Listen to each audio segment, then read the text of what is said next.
Welcome, everybody, to Tuesdays with Murphy, a.k.a. I'd like to speak to the manager. We appreciate you doing the time for this. Fans are getting a chance to ask you questions. But I want to begin with one. How do we address you? Skip, Pat, Murph, Skipper? I'm not a player, so can I call you Skipper? You can call me whatever you want, man. What do you prefer? Most people just call me Murph. No, when somebody says Pat, I don't respond because no one is really, since my mom, I don't think, called me Pat. And she probably said Patrick. Patrick, right. My middle name. What do you want on that note? What do you want from fans in an interaction? You're and in many ways you're the face of the team, and you also got a job to do, but you're also in sales in a weird way. Yeah, I don't look at it that way. Interactions with people are important to me. So whatever they are, and whatever they want to say or whatever they want, I'm gonna address them. They're respectful. I'm gonna be respectful. That's all there is to it. I love doing it. That's part of life. If you can't deal with people, then pick another job, I guess. So you welcome it. I welcome it. Awesome. Yeah. Like me, you're north of 60, and like me, a lot of your days are spent around people in their 20s or 30s. Your job is to make the better ball players and win games. I'm just wondering, as somebody who's seen a lot of life, and you're working with these guys who are at a stage of their career that you were once at, is there a responsibility to be, I don't want to call it a life coach or a mentor, but sort of be there in a non-baseball way for them? I couldn't be any other way because this is a game played by people. It's not just a game of the technique, and it's not just a game of the strength and power. It's a game of people. It's a game of confidence. It's a game of response. It's a game of toughness, competitiveness, relentlessness, and it's very difficult. Our game's very, very difficult to excel at, and with that, I feel like it comes back to who you are more than sometimes just how good you are. Be able to handle the ups and downs. You have to have a certain level of play, and then you have to be the right who. So I focus on that when I'm trying to mentor. But these guys know they could come in here and talk to you about life problems and not just, I can't hit a curve tonight. I mean, usually you can't hit a curve for more than one night. You make it sound like I couldn't hit it tonight, but tomorrow, I'll be fine tomorrow. Tomorrow I'll own it. No, I mean, it's. I hope they feel like they can come in and talk about it, but we've got a great staff, and different guys go to different people and relate to different people, and but hopefully this is doors open and they can come in and say whatever they want. Let's get to the fan questions. Statewide response to this thing we're doing here. Jim from Baraboo writes, how much do saber metrics and lefty-righty splits factor into your lineup, or do you just sometimes go with your gut and said, damn what the book says, I'm playing this guy tonight? Yeah. I mean, look, when you've been doing it a long time, you know the players, you know your situation, you want to set yourself up so the other team can't exploit you. So you can't just go with your gut, Your gut for me means years and years of experience of how to do it, and you ask for help, you ask for, thoughts on what other people think. Your perception sometimes is jaded by your emotions, and sometimes you got to take that out of it. But, they call them saber metrics, I guess. The data helps us.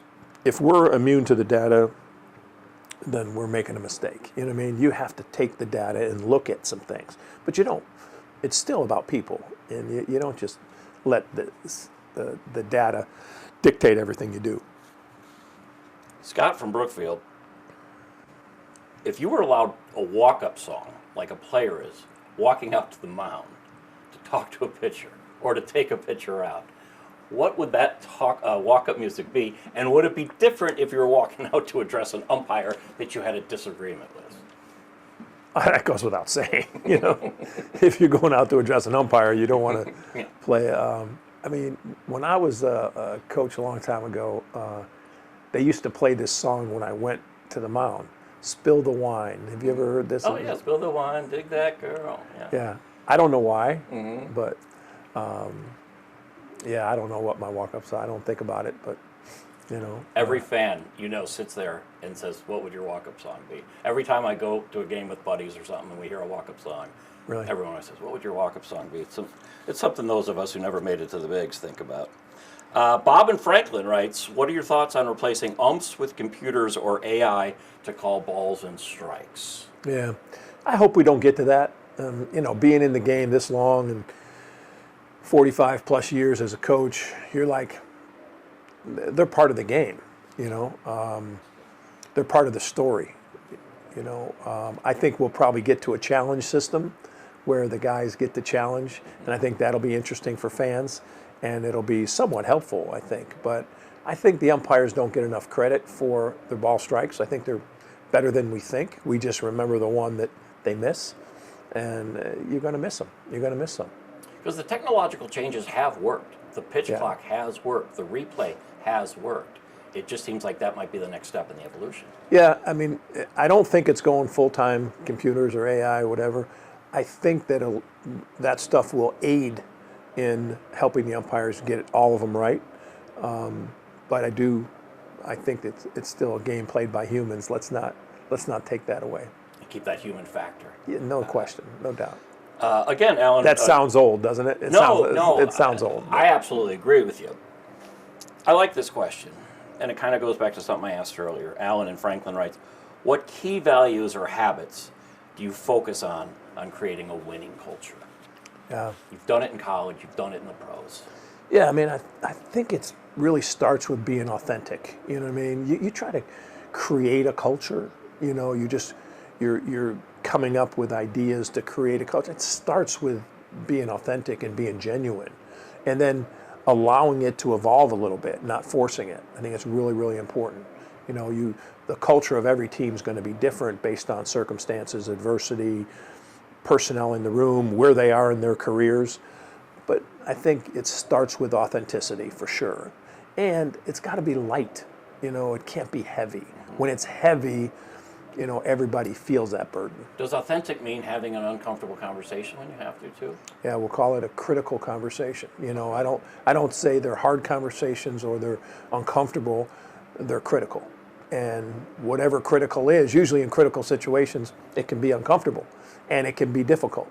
But I like to think of them as critical conversations, but they have to happen because that's authentic, right? I mean, and we talk about different generations. I mean, you and I are boomers, and these kids are Gen Zers a lot of times. But the one thing that doesn't change over the years is the need for authentic, honest answers. Yeah, leadership comes in many, many forms, and it can be done by my 10-year-old has helped me in ways that he's led me to things. So you think about what really leadership is. It isn't just power and authority. It's more just like, hey, you know what? Can I impact this guy?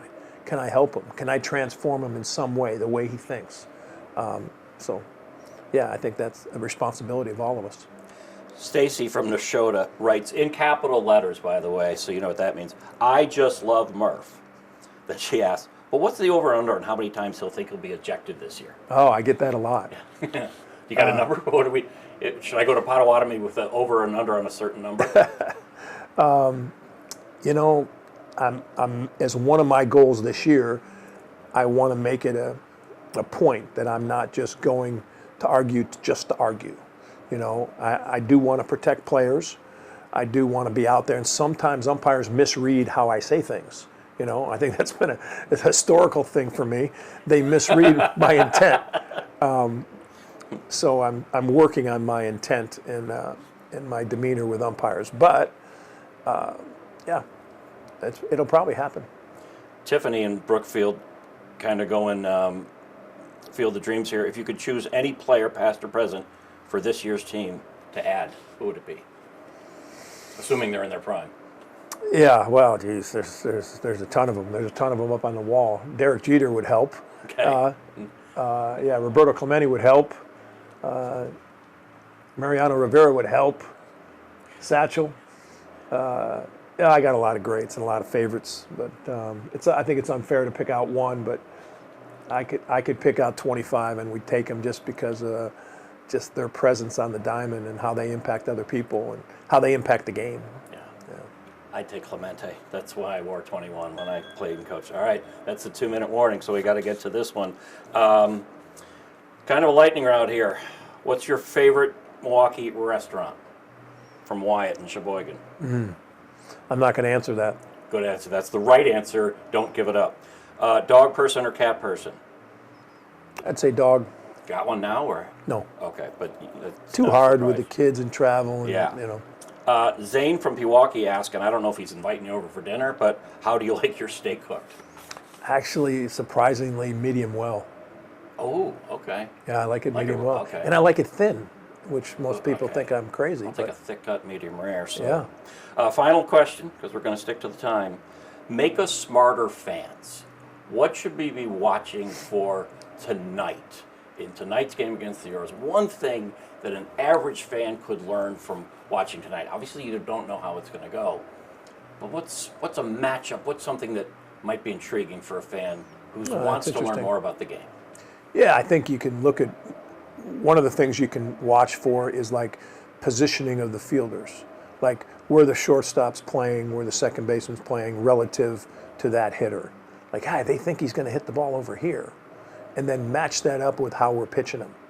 You know, like, oh, they're throwing him a lot of soft stuff, or hey, they're throwing him hard in, and kind of pick up on trends that either pitchers are doing or where our fielders are playing. And hey, the outfielders all shifted over to the right. You know, watch kind of how we're doing that, and it's pretty cool. And the broadcast gives us an opportunity to do that because the broadcasts are really, really well done. Skipper Pat Murphy, however you want to be addressed. Thank you for letting us speak to the manager. It's my pleasure. We appreciate Really it. a pleasure. Thank you. Thank you.